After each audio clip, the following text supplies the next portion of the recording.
Hello friends, welcome back to my channel study corner. Friends, मैं रिचा, हमारी ये science की क्लास है। NCERT साइंस क्लास 7 को आज से हम शुरू कर रहे हैं। तो आज साइंस 7th क्लास का पहला चैप्टर रहेगा। 6th क्लास की NCERT साइंस को हमने ख़त्म कर दिया है। तो अगर आपने वो ना देखा हो तो पहले वो सारे वीडियो देख लीजिए, क्योंकि वहाँ के जो चैप्टर्स हैं उन्हीं को आगे 7th क्लास में बढ़ा दिया गया है। थोड़ा डीप में चीज़ें दी गई हैं, बाकी चैप्टर्स लगभग वही चीज़ें हैं यहाँ पर भी। तो अगर आप 6th क्लास को नहीं देखे हैं तो पहले वो देख लीजिए, ताकि चीज़ें आपको समझ में आ जाए, क्योंकि सारी चीज़ें कोरिलेट होती है एक दूसरे से। तो जब तक आप उसकी जो बेसिक चीज़ है वो नहीं जानेंगे तो उससे डीप वाली चीज़ को समझने में मुश्किल हो जाएगी। तो 6th क्लास का 8 वीडियो है अपलोड, वो 8 वीडियो देख लीजिए। 16 चैप्टर तक के 8 वीडियो अपलोड हैं। पूरी 6th क्लास की पूरी साइंस को हमने कवर किया है। अब हम 7th क्लास को कवर करेंगे। 3 से 4 दिन में 7th क्लास की साइंस भी कवर हो जाएगी। तो इस तरह से हम NCERT के सारे सब्जेक्ट को कवर करेंगे। अभी साइंस से शुरू कर रहे हैं क्लास। वीडियो अब आपको रेगुलर मिलेगी, तो जल्दी ही चीज़ें कवर होंगी, इसलिए बिल्कुल बेफिक्र रहिए। आने वाले आपके सभी एग्ज़ाम के लिए, जैसे कि स्पेशली आप UP टेट हो गया या CTET हो गया, KVS GSSB, मतलब टीचिंग से रिलेटेड कोई भी एग्ज़ाम हो गया, वहाँ पर सिलेबस स्पेशली NCERT ही होता है, तो वहाँ के लिए बेहद ही हेल्पफुल होगा। बाकी आप किसी भी हायर लेवल का एग्ज़ाम देने वाले होंगे, जैसे UP PSC, UP SSC या फिर SSC, रेलवे, बैंक, किसी भी एग्ज़ाम में सबका सिलेबस NCERT बेस्ड ही होता है। तो उन सभी एग्ज़ाम के पॉइंट ऑफ व्यू से ये सारे ही वीडियो बेहद ही हेल्पफुल होंगे। 6th क्लास की नोट्स थी हमारी हैंड रिटन, तो अब 7th क्लास का हम बुक की PDF को लेके चलेंगे इसी में, क्योंकि बहुत कुछ है, लगभग हर चीज़ ही इम्पॉर्टेंट है। तो जो इम्पॉर्टेंट नहीं होगा वो हम हाईलाइट नहीं किए हैं, बाकी चीज़ें हाईलाइट कर दिए हैं जो हमें पढ़ना है। तो अगर आपको अपनी नोट्स बनानी है तो आप बहुत आसानी से चीज़ों को बना सकते हैं, क्योंकि हर काम की ही चीज़ हम पढ़ेंगे, फालतू की कोई भी लाइन को नहीं पढ़ेंगे। तो अपने आज के इस वीडियो को शुरू करने से पहले आपसे एक रिक्वेस्ट है कि वीडियो में अंत तक बने रहा करिए, पूरा वीडियो देखा करिए, क्योंकि ये आपके लिए हेल्पफुल होगा। और अगर वीडियो अच्छा लग जाए तो वीडियो को लाइक कर दिया करिए, शेयर कर दिया करिए अपने फ्रेंड्स और फैमिली मेम्बर्स में। और अगर आपने हमारे चैनल को सब्सक्राइब नहीं किया है तो चैनल को सब्सक्राइब कर लीजिए, बेल आइकॉन के बटन को ऑन कर दीजिए, ताकि कोई भी वीडियो अपलोड हो तो आपको नोटिफिकेशन उसका मिल जाए। अब अपने आज की इस क्लास को शुरू करते हैं। 7th क्लास साइंस NCERT का चैप्टर फर्स्ट डिस्कस करने हम जा रहे हैं, जो कि है पादपों में पोषण। तो जो प्लांट्स का न्यूट्रिशन होता है, प्लांट्स में न्यूट्रिशन, हम उसको यहाँ पर जानेंगे। तो इससे रिलेटेड हम क्लास 6 में भी डिस्कस कर चुके हैं। वहाँ पर जीवों के लिए भोजन क्यों आवश्यक है, या जो जीव या पेड़ पौधे हैं वो अपने भोजन को कहाँ से प्राप्त करते हैं, वो सारी चीज़ें वहाँ पे हमने डिस्कस किया हुआ था। तो पादपों में पोषण की बात की जाए तो कार्बोहाइड्रेट, प्रोटीन, वसा, विटामिन एवं खनिज भोजन के ये घटक होते हैं। तो भोजन के मेन जो कंपोनेंट होते हैं वो कौन कौन से होते हैं? कार्बोहाइड्रेट, प्रोटीन, फैट, विटामिन और खनिज, ये भोजन के घटक होते हैं। भोजन के ये घटक हमारे लिए बेहद ही इम्पोर्टेंट होते हैं। इन्हें ही हम न्यूट्रिएंट्स कहते हैं, इन्हें ही पोषक पदार्थ भी कहा जाता है। तो सीधे सीधे पूछ सकता है आपसे कि न्यूट्रिएंट्स किसे कहते हैं, या पोषक पदार्थ, पोषक तत्व किसे कहते हैं? तो ये जो आपके सामने 5 नाम दिख रहे हैं, इन्हीं को कहते हैं कार्बोहाइड्रेट, प्रोटीन, फैट, विटामिन और खनिज। तो ये 5 पोषक तत्व होते हैं। इसके बाद आगे आ जाते हैं और आगे देख लेते हैं कि क्या इम्पोर्टेंट है। तो यहाँ ये सारी चीज़ें नहीं इम्पॉर्टेंट है। अब यहाँ पर पादपों में पोषण विधि की बात की गई है, जो प्लांट में है उसमें न्यूट्रिशन की प्रोसेस की मेथड की बात की गई है। तो यहाँ पर बताया गया है कि सजीवों द्वारा भोजन ग्रहण करने एवं इसके उपयोग की विधि को पोषण कहते हैं। तो पोषण किसे कहते हैं? जो सजीव होते हैं, जीव जंतु, वो जो भोजन को ग्रहण करते हैं और उसका उपयोग करते हैं, यही क्या कहलाता है? पोषण कहलाता है। पोषण की वह विधि जिसमें जीव अपना भोजन स्वयं संश्लेषित करते हैं, उन्हें स्वपोषी कहते हैं। तो जो जीव अपना भोजन खुद से बनाते हैं उन्हें क्या कहते हैं? उन्हें स्वपोषी कहते हैं। जैसे कि पेड़ पौधों को हमने देखा था 6th क्लास में, पेड़ पौधे जो हैं वो अपना भोजन खुद से बनाते हैं। मनुष्यों की बात की जाए तो ये पेड़ पौधों पर डिपेंड होते हैं अपने भोजन के लिए, लेकिन पेड़ पौधे ऐसे एग्जाम्पल हैं जो कि अपना भोजन खुद से निर्माण करते हैं, खुद से बनाते हैं। सूर्य के प्रकाश होना चाहिए इसके लिए। तो ये कुछ चीज़ें थी हमने जो डिस्कस किया था, आगे वो सारी चीज़ें देखेंगे।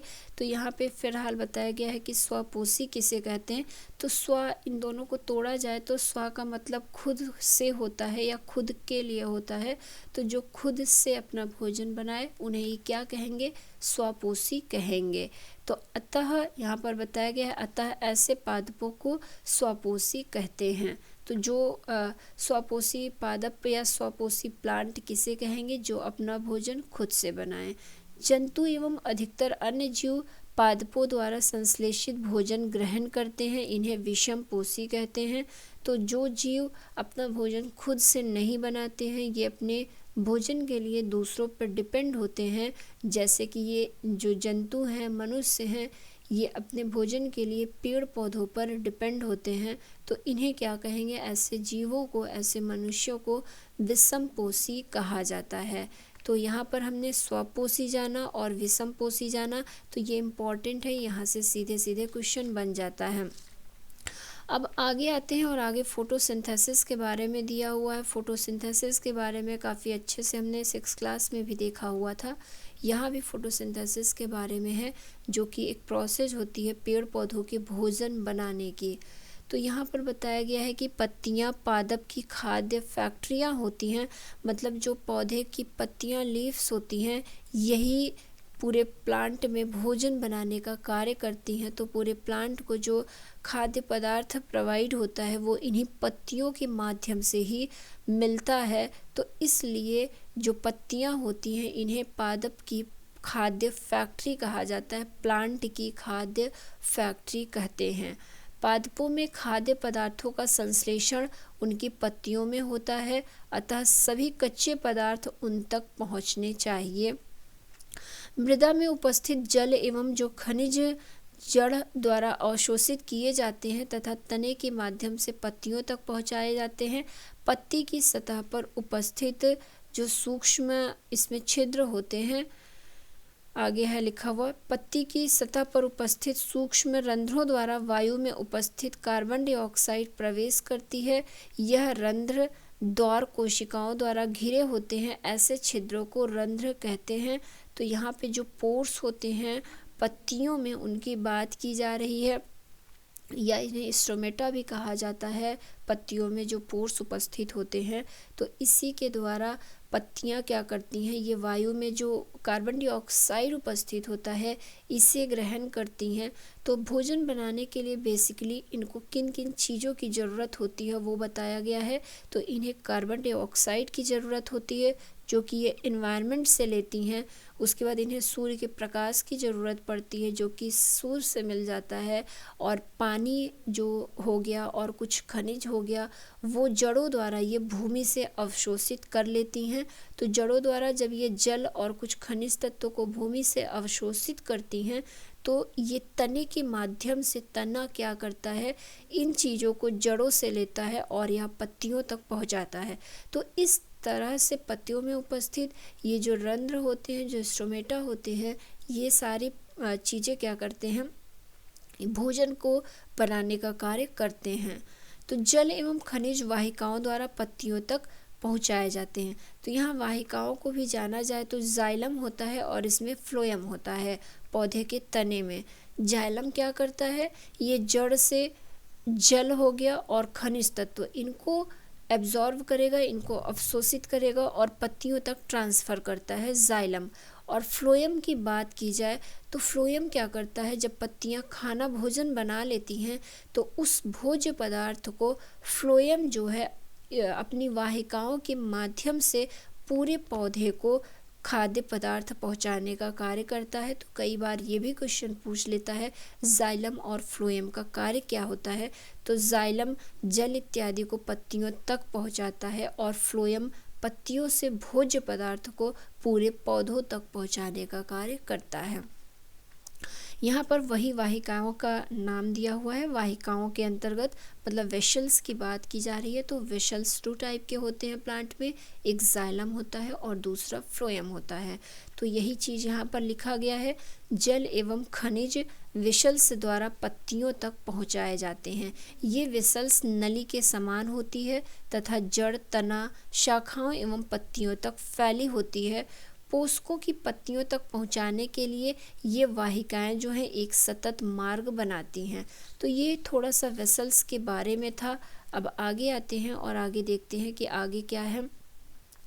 अब यहाँ पर बताया गया है कि किस तरह से फोटोसिंथेसिस की प्रोसेस होती है। 6th क्लास में हमने देखा था, लेकिन यहाँ पर और डीप में हम चीज़ों को देखेंगे। तो इस तरह से जैसे जैसे आप आगे की क्लास में बढ़ेंगे, चैप्टर्स चीज़ें वही आपको मिलनी हैं, बस वो और डीप में चली जानी हैं। तो इसलिए कभी भी पहले के चैप्टर को स्किप मत करिए। बेसिक आपको पता रहेगा, तभी उससे हायर की चीज़ें समझ में आनी हैं। तो अब यहाँ पे बताया गया है कि पत्तियों में एक हरा वर्णक होता है। जो पत्तियों में एक पिगमेंट होता है, ग्रीन पिगमेंट, उसकी बात की जा रही है। इसे क्या कहते हैं? इसे क्लोरोफिल कहते हैं। तो पत्तियों में हरा पिगमेंट जो होता है इसे क्लोरोफिल कहते हैं। अब क्लोरोफिल बेहद ही इम्पॉर्टेंट रोल प्ले करता है प्लांट के लिए। ये देखते हैं हम क्या करता है। यही जो है फोटोसिंथेसिस की प्रोसेस करता है। तो क्लोरोफिल सूर्य के प्रकाश की ऊर्जा का संग्रहण करने में पत्ती की सहायता करता है। इस ऊर्जा का उपयोग जल एवं कार्बन डाइऑक्साइड से खाद्य संश्लेषण में होता है। तो ये जो क्लोरोफिल है यही क्या करेगा, इसी की वजह से भोजन के निर्माण की प्रोसेस होती है फोटोसिंथेसिस के माध्यम से पत्तियों में। ये क्लोरोफिल सूर्य के प्रकाश को एब्जॉर्व करता है और उसके बाद जो जड़ों के द्वारा जो जल और खनिज अवशोषित हुआ था वो लेगा, और पत्तियों में जो पोर्स होते हैं वो कार्बन डाइऑक्साइड को एब्जॉर्व करते हैं हमारे इन्वायरमेंट से। तो ये सारी चीज़ें आपस में मिलेंगी और पत्तियां अपने खाद्य का निर्माण करेंगी।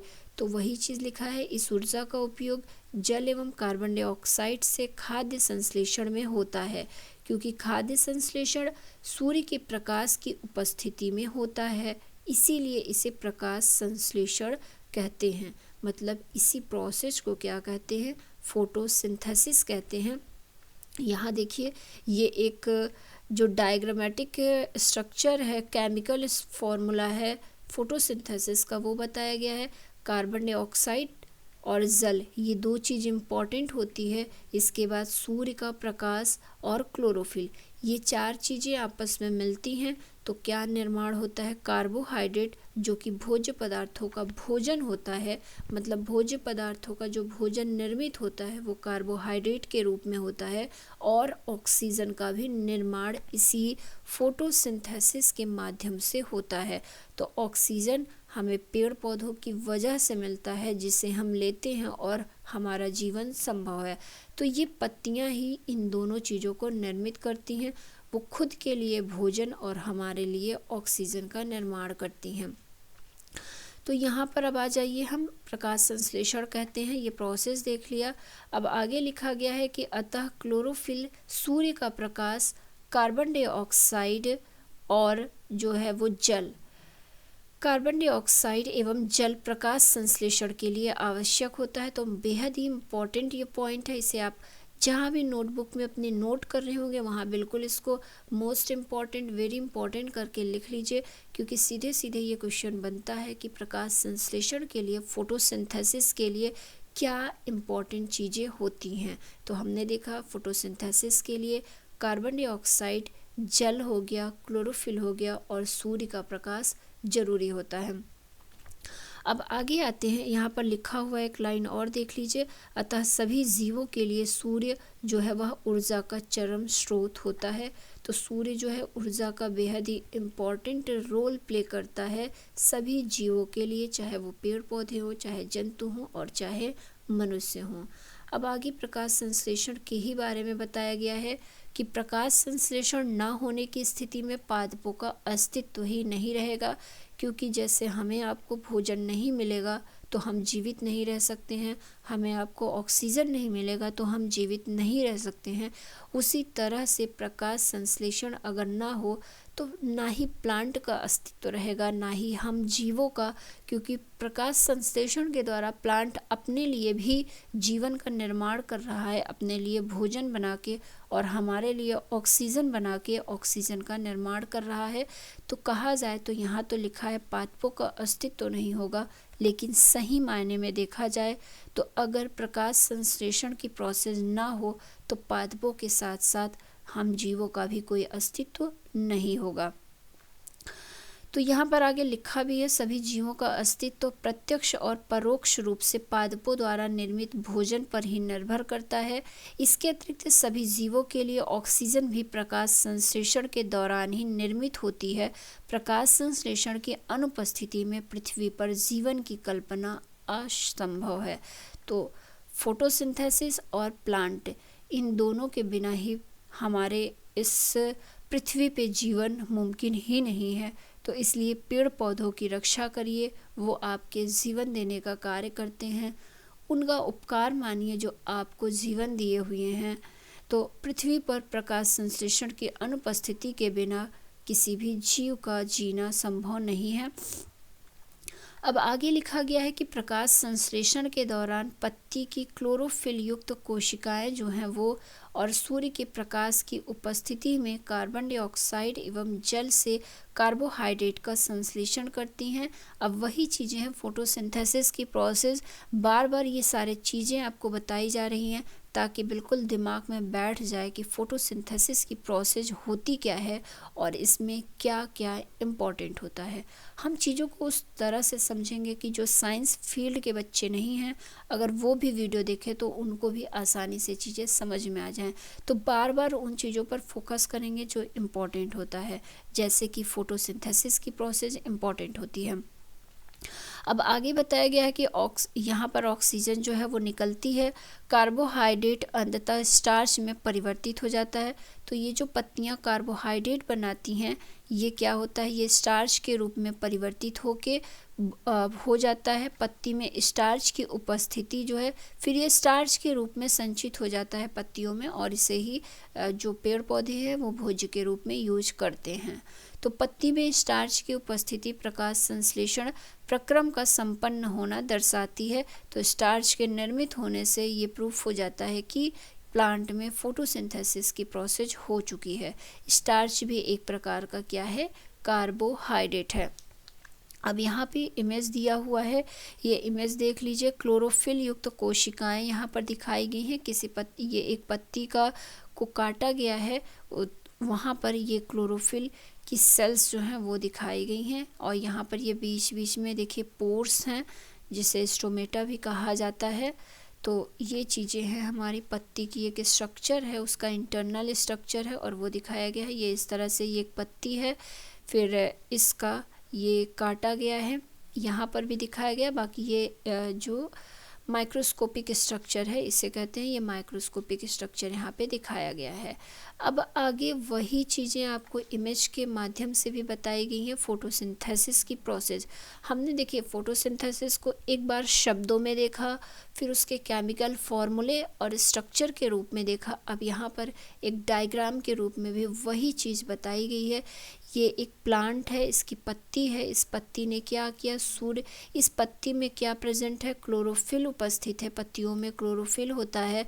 तो ये जो क्लोरोफिल है ये क्या कि सूर्य से, जो सूर्य का प्रकाश है उसे ली, और कार्बन डाइऑक्साइड हमारे इन्वायरमेंट में मौजूद होता है, वहाँ से कार्बन डाइऑक्साइड ली।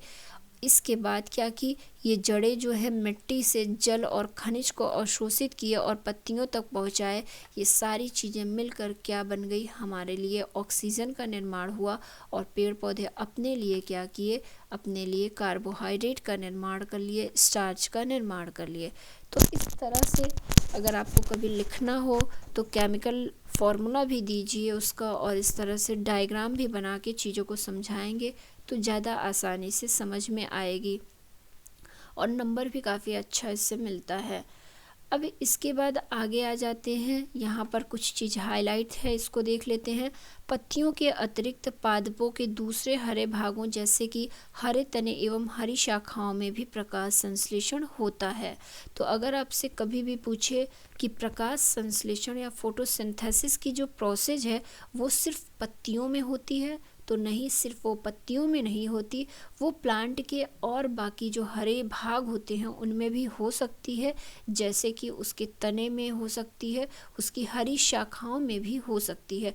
जो मरुस्थलीय पौधे होते हैं वहाँ पर, मरुस्थल में उगने वाले पौधों में क्या होता है, वहाँ पे पत्तियाँ नहीं होती हैं, या वही पत्तियाँ जो हैं वो तने का रूपांतरित हो जाती हैं, तो वहाँ पर फोटोसिंथेसिस की प्रोसेस पत्तियों से ना होके तने के माध्यम से होता है। तो यहाँ पर वही चीज़ आगे बताई गई है कि मरुस्थलीय पादपों में वाष्पोत्सर्जन द्वारा जल क्षय को कम करने के लिए जो पत्तियाँ हैं वो शल्क या सूल रूपी हो जाती हैं। मतलब कहने का मतलब है कांटे नुमा आपको जो मरुस्थलीय एरिया में प्लांट दिखते होंगे वहाँ पर ज़्यादातर पत्तियाँ बेहद ही नुकीली कांटे नुमा हो जाती हैं। तो इन पादपों के तने हरे होते हैं, ये बाद में क्या करती हैं, तने में रूपांतरित हो जाती हैं, और ये जो तना होता है पौधे का काफ़ी हरा होता है। और उन सभी जगहों पे मरुस्थलीय भागों में कहा जाए तो वहाँ पर फोटोसिंथेसिस की प्रोसेस तने के द्वारा होती है। तो इस तरह से आपको ये चीज़ समझ में आ गई होगी कि फोटोसिंथेसिस की प्रोसेस सिर्फ पत्तियों के माध्यम से नहीं होती है, ये तने के माध्यम से भी होती है, जहाँ पर पत्तियाँ नहीं अवेलेबल है इस प्रोसेस को करने के लिए। लेकिन ये फिक्स है कि ये पौधे के हरे भाग से ही होती है। अब आगे देख लेते हैं, हरी पत्तियों के अतिरिक्त अन्य वर्ण या अन्य रंग की पत्तियों में भी क्लोरोफिल होता है, परंतु इन पत्तियों में उपस्थित लाल, भूरे अथवा अन्य वर्णक क्लोरोफिल के हरे रंग का प्रक्षालन कर देते हैं, अर्थात ढक लेते हैं। इन पत्तियों में भी प्रकाश संश्लेषण होता है। तो अब आपके मन में ये सवाल उठ रहा होगा कि मैंने कहा कि ये सिर्फ और सिर्फ हरे भाग में ही होता है, तो अब आप बहुत से आजकल जो घरों में हम गमलों में अपने प्लांट लगाते हैं उनकी पत्तियां रंग बिरंगी होती हैं, लाल, पीली होती हैं, भूरी होती हैं, तो इस तरह की, तो अब आपको लगता होगा उसमें कैसे फोटोसिंथेसिस की प्रोसेस होती है। तो फोटोसिंथेसिस की प्रोसेस वहाँ भी होती है, वहाँ भी जो क्लोरोफिल है वो हरे ही रंग का होता है। हमने क्या कहा कि क्लोरोफिल की वजह से फोटोसिंथेसिस की प्रोसेस होती है, यही क्लोरोफिल जो है हरा रंग प्रदान करती है पत्तियों को। तो उन भी जो रंग बिरंगी पत्तियां आपको देखने को मिलती हैं उन पत्तियों में भी क्लोरोफिल हरे रंग का ही होता है, बस वो आपको दिखाई नहीं देता है क्योंकि जो उनका रंग होता है उन पत्तियों का दूसरा रंग वो इसे ढक देता है। तो वही चीज़ लिखी हुई है कि हरे पत्तियों के अतिरिक्त अन्य रंगों की पत्तियों में भी क्लोरोफिल होता है, परंतु इन पत्तियों में उपस्थित लाल, भूरे अथवा अन्य वर्णक जो है वह क्लोरोफिल के हरे रंग को ढक देते हैं या उनका प्रक्षालन कर देते हैं। तो इन पत्तियों में भी प्रकाश संश्लेषण होता है।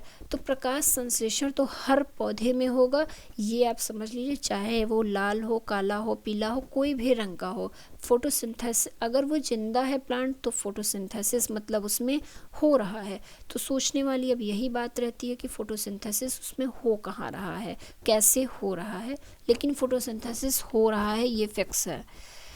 तो अब यहाँ पर यही बताया गया है। आगे देखते हैं, अब आगे शैवालों के बारे में बताया गया है कि शैवाल किसे कहते हैं, क्योंकि शैवाल में यहाँ शैवाल के बारे में इसलिए बताया जा रहा है कि काफ़ी विषमता है कि शैवाल एक प्लांट है या एक जीव है।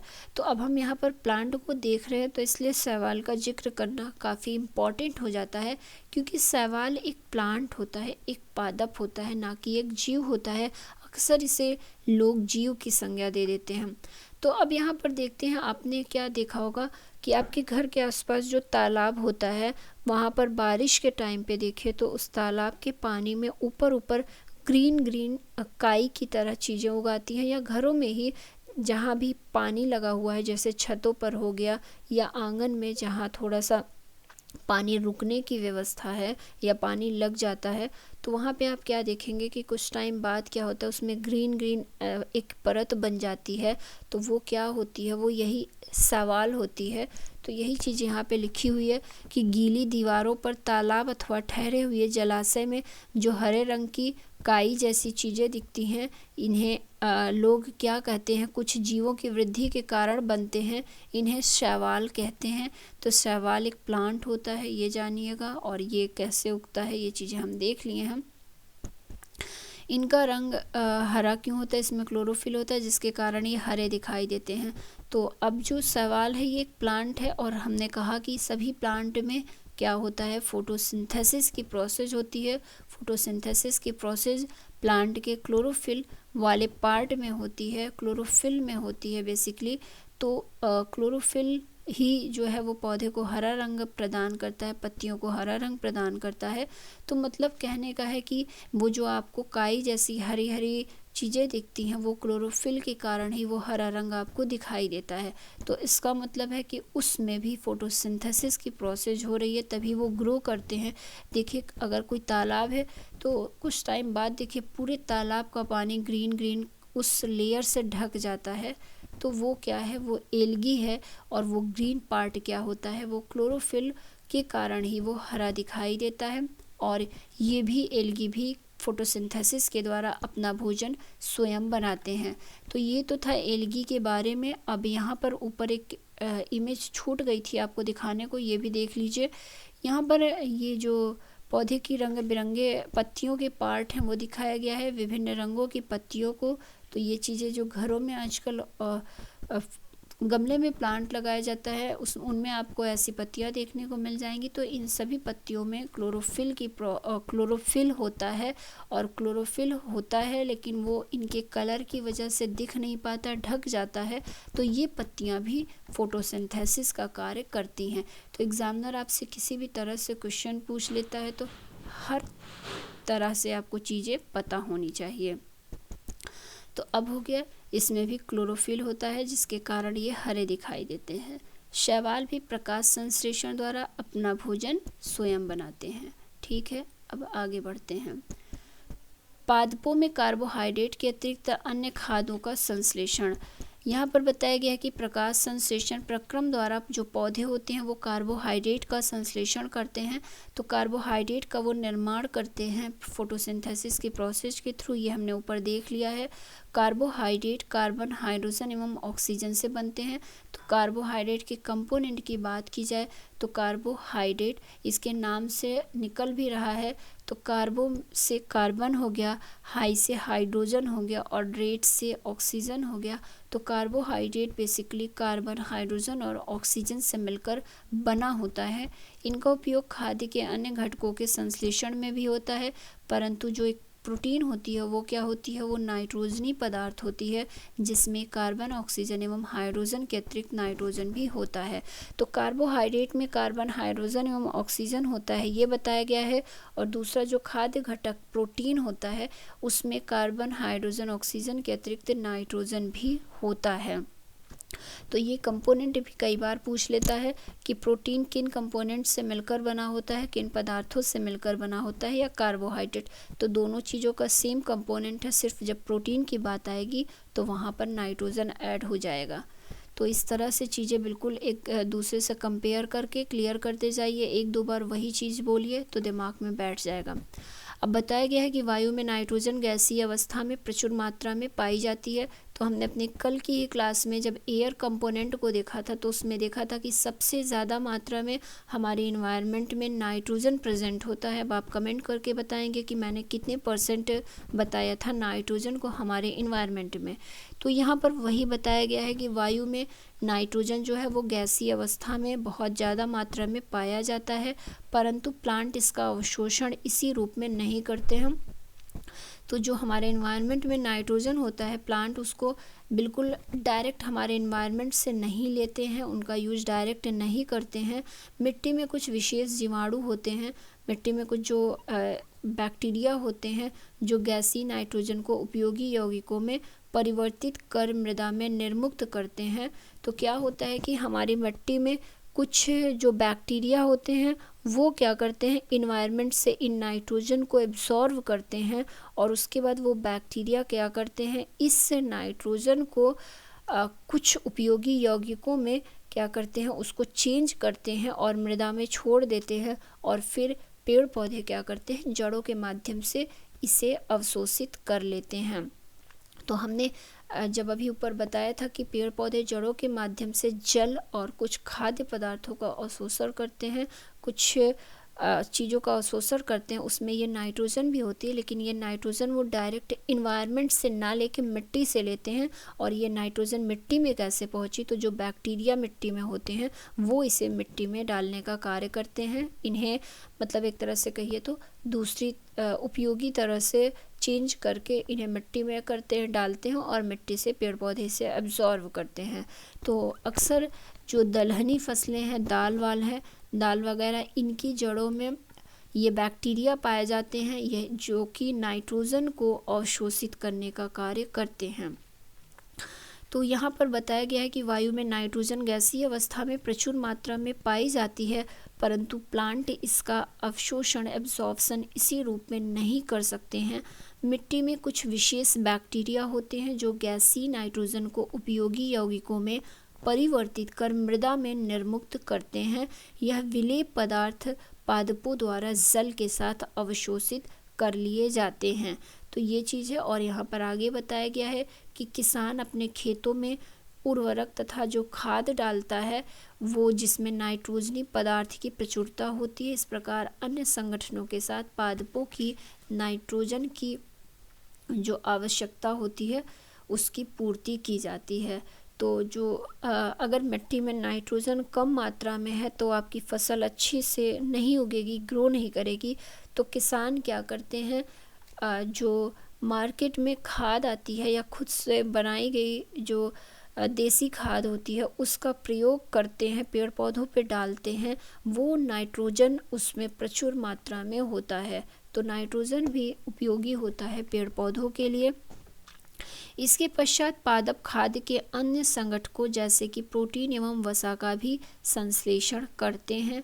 तो ये बताया गया है, वसा, कार्बोहाइड्रेट, प्रोटीन, इन सभी का संश्लेषण पेड़ पौधे करते हैं। अब आगे क्या है, पादपों में पोषण की कुछ विधियां हैं, उसको जानते हैं हम। न्यूट्रिशन की, कुछ पौधे ऐसे भी हैं जिनमें क्लोरोफिल नहीं पाया जाता। तो अभी तक तो हमने देखा मोस्टली पौधों में क्लोरोफिल पाया जाता था, और मैंने ये बताया कि क्लोरोफिल होने की वजह से ही पौधे फोटोसिंथेसिस का काम करते हैं।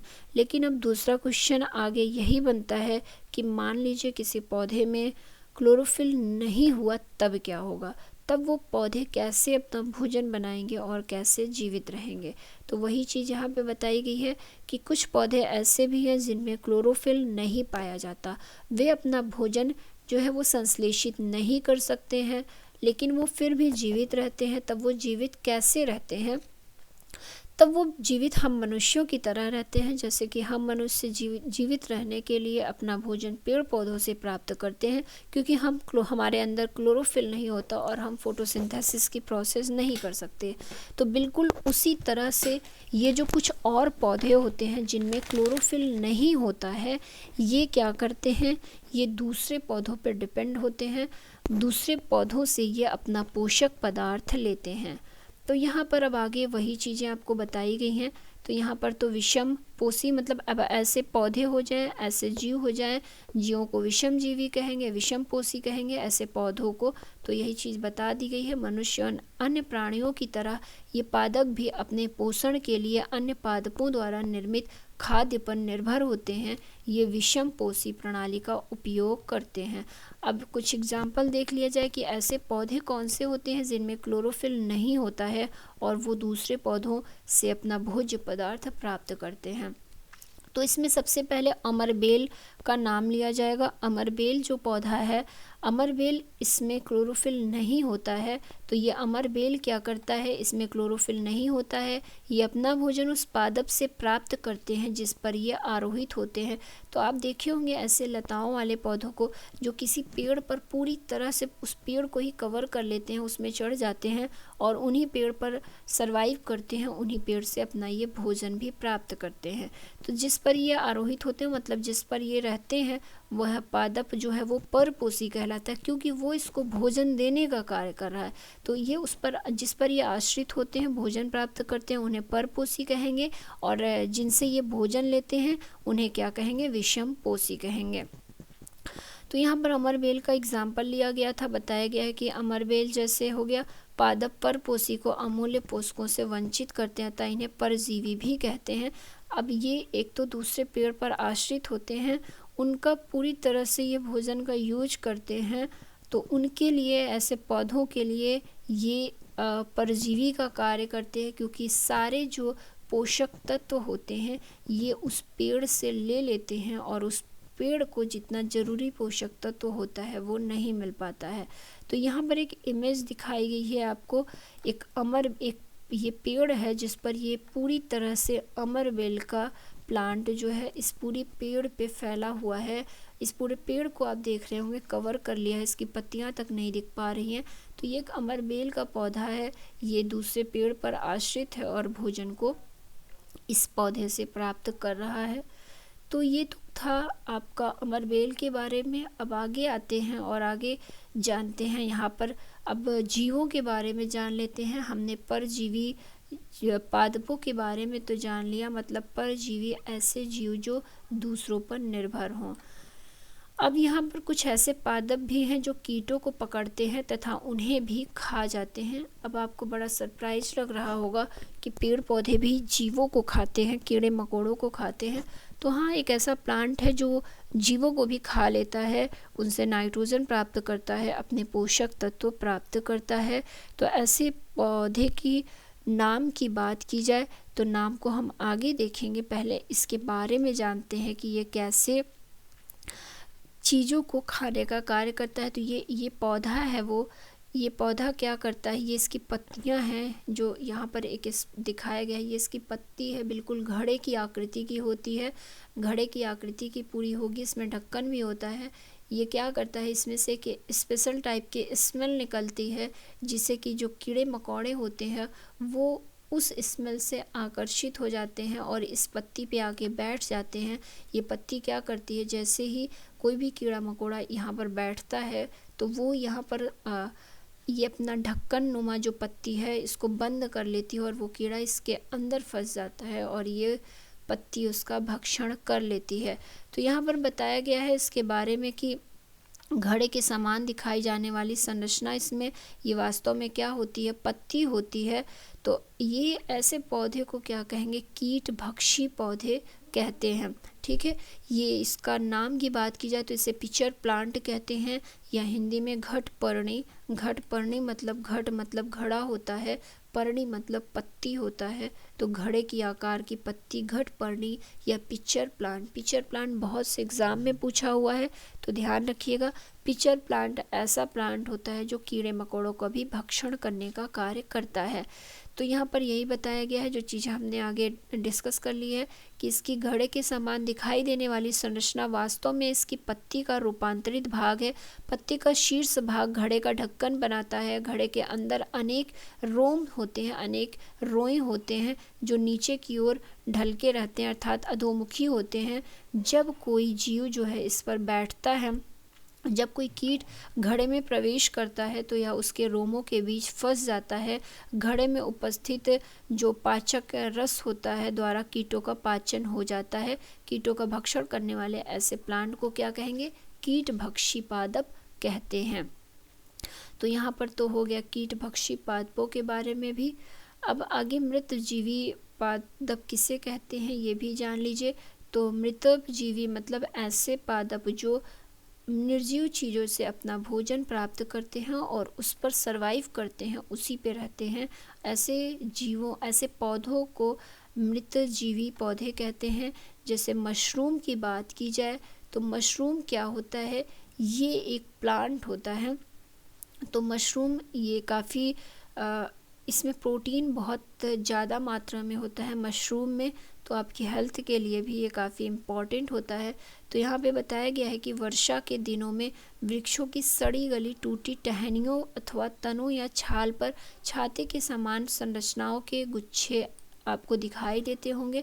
तो यही क्या होता है, ये मशरूम का पौधा होता है। अक्सर आप देखे होंगे बारिश में अपने घरों के बाहर। तो मशरूम की बात की जाए तो यह जीव कवक या फंजाई कहलाते हैं।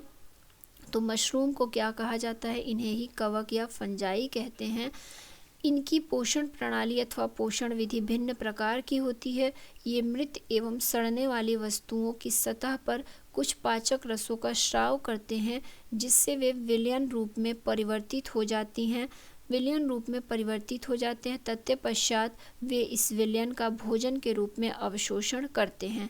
इस प्रकार की पोषण प्रणाली को, जिसमें जीव किसी मृत एवं विघटित जैविक पदार्थों से पोषक तत्व प्रदान करते हैं, इन्हें क्या कहते हैं, मृतजीवी पोषण कहलाते हैं। मृतजीवी पोषण प्रणाली का उपयोग करने वाले पौधे क्या कहलाते हैं, मृतोपजीवी पौधे कहलाते हैं। तो ये बात हुई मृतोपजीवी पौधों की। तो इसमें हमने मशरूम को देखा, कवक को देखा, फंजाई जिसे कहा जाता है, ये सारी चीज़ें ही हमारे मृतोपजीवी पौधे की श्रेणी में आती हैं। ये आपको मशरूम दिख रहा होगा, बाकी आप सभी के घर में सब्जियां इसकी बनी होंगी और आप देखे भी होंगे अपने आसपास भी बारिश के मौसम में। तो और अक्सर ये तो मशरूम की बात हो गई, अक्सर आप देखे होंगे कवक को भी। तो कवक के जैसे कि कई बार क्या होता है, अचार में जो सफ़ेद या वाइट कलर की एक लेयर हो जाती है, जब अचार ख़राब, जिसे आप कहते हैं कि अचार ख़राब हो गया, तो ख़राब कैसे होता है, उसमें आपको सफ़ेद कलर की, वाइट कलर की फफूंदी दिखाई देने लगती है।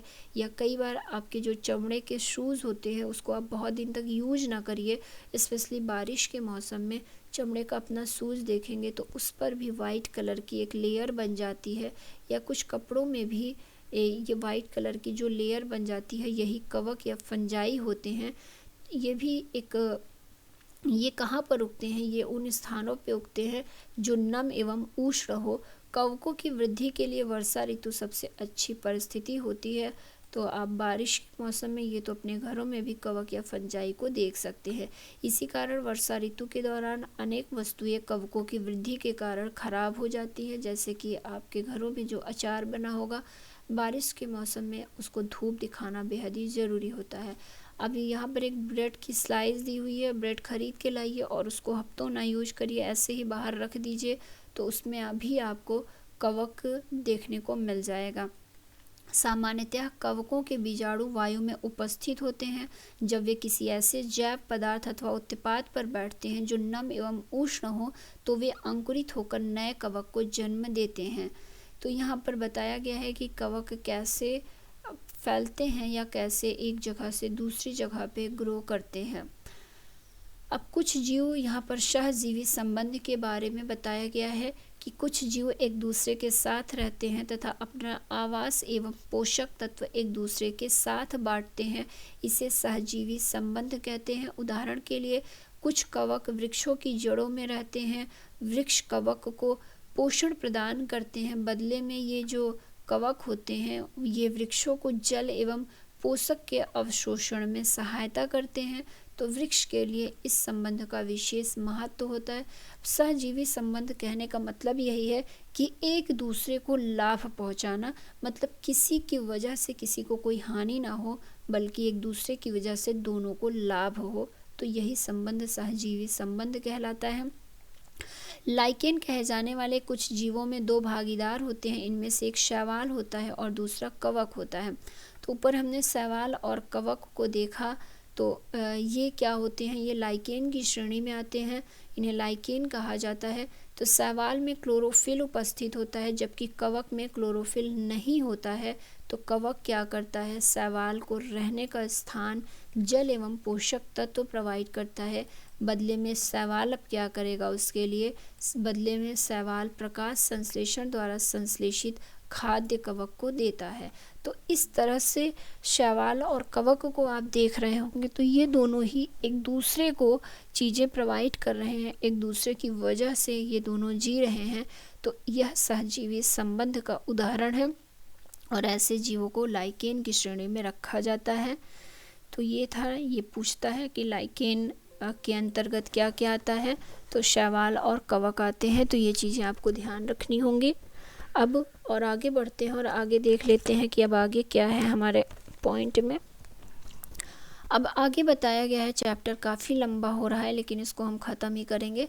मृदा में पोषकों की पुनः पूर्ति किस प्रकार होती है ये बताया गया है। तो पादप मृदा से खनिज पोषक तत्व अवशोषित करते हैं, अतः मृदा में इनकी मात्रा लगातार कम होती जाती है। तो अब मिट्टी इन पोषक तत्वों को कैसे बैलेंस करती है ये चीज़ें आगे बताई गई हैं। तो अतः मृदा में इनकी मात्रा लगातार कम होती जाती है। उर्वरक एवं खाद्य में नाइट्रोजन, पोटेशियम, फास्फोरस जैसे पादप पोषक होते हैं। पादपों द्वारा लगातार उपयोग किए जाने के कारण मृदा में इनकी मात्रा धीरे धीरे कम होती जाती है।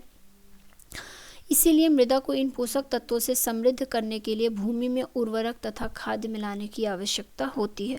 तो जो किसान खाद का यूज करते हैं वो क्यों करते हैं, वो इसीलिए करते हैं क्योंकि पेड़ पौधे मिट्टी से जो उपयोगी चीज़ें हैं वो अवशोषित लगातार करते रहते हैं और मिट्टी में उसका बैलेंस नहीं रहता है, मिट्टी में वो चीज़ें कम होती जाती हैं और मिट्टी क्या होती है, वक्त के साथ अनुपजाऊ होती जाती है। तो किसान क्या करेंगे, इसमें समय समय पे जो खाद है उसे मिलाते हैं, उर्वरक को मिलाते हैं, जिससे उन खाद और उर्वरक के माध्यम से मिट्टी को पोषक तत्व मिलता रहता है। तो चीज़ें बैलेंस रहती हैं, एक साइकिल में चलती रहती हैं। तो यही चीज़ बताया गया है कि खाद के माध्यम से मिट्टी में उर्वरक और जो पोषक पदार्थ होते हैं, खाद्य पदार्थ होते हैं, उनको बैलेंस किया जाता है। आगे बताया गया कि पौधे नाइट्रोजन को विलेय रूप में ही अवशोषित कर सकते हैं। तो ये मैंने ऊपर बताया था कि जो दलहनी फसलें होती हैं उनमें एक बैक्टीरिया होता है जो कि राइजोबियम जिसका नाम होता है। ये राइजोबियम बैक्टीरिया ये क्या करता है, ये इन्वायरमेंट से डायरेक्ट नाइट्रोजन को ग्रहण करता है और इसके बाद इसको विलेय पदार्थ में परिवर्तित करके मिट्टी में छोड़ देता है, जिसे कि पेड़ पौधे ग्रहण कर लेते हैं।